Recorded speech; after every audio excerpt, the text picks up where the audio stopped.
Put and patch both update existing records. However, they're not quite the same thing, and in this video we'll explain how. We'll also add another endpoint to our API for updating records.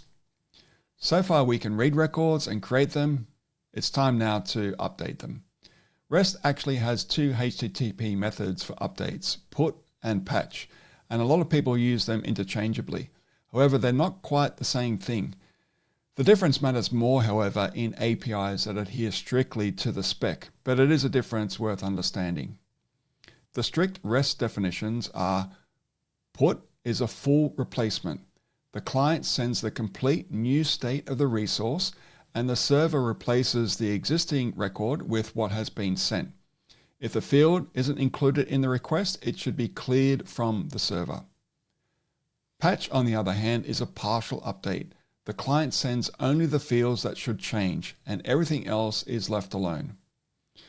In the context of ServiceNow GlideRecords, partial updates are the natural pattern. You set the fields that you want to change and call update, and untouched fields stay just as they were. So patch maps cleanly to GlideRecord. Put requires more work. You have to explicitly clear fields that the client didn't send. And when you think about ServiceNow records specifically, fully clearing every unset field doesn't quite make sense because there's system fields like sysid, syscreatedon, etc. that aren't fields the client can control anyway. So in this video, we'll implement a single resource that handles both methods, treating them the same way for simplicity. It's a defensible choice for many real-world ServiceNow APIs, but just be aware that in a strict API, put and patch may behave differently. So let's go ahead and create a new resource. The name will be update vehicle, the relative path /vehicle/ and then vin in curly braces, and the HTTP method is put. Notice that the relative path here is the same as the one in our getVehicle resource, and that's fine. Different HTTP methods on the same path use different resources in ServiceNow.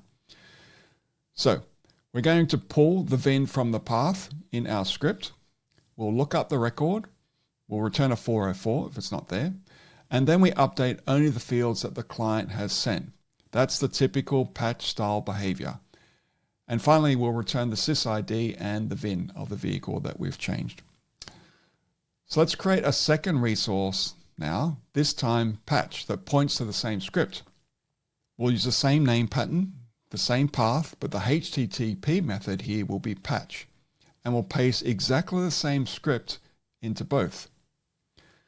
So let's go ahead and test the first one, the put resource against our Studebaker vehicle record, and change the city to Mumbai. It was Bangalore. We'll send the request and we get the status 200. Fine. If we check the record, we can see that the city is now Mumbai. The make and the model haven't changed.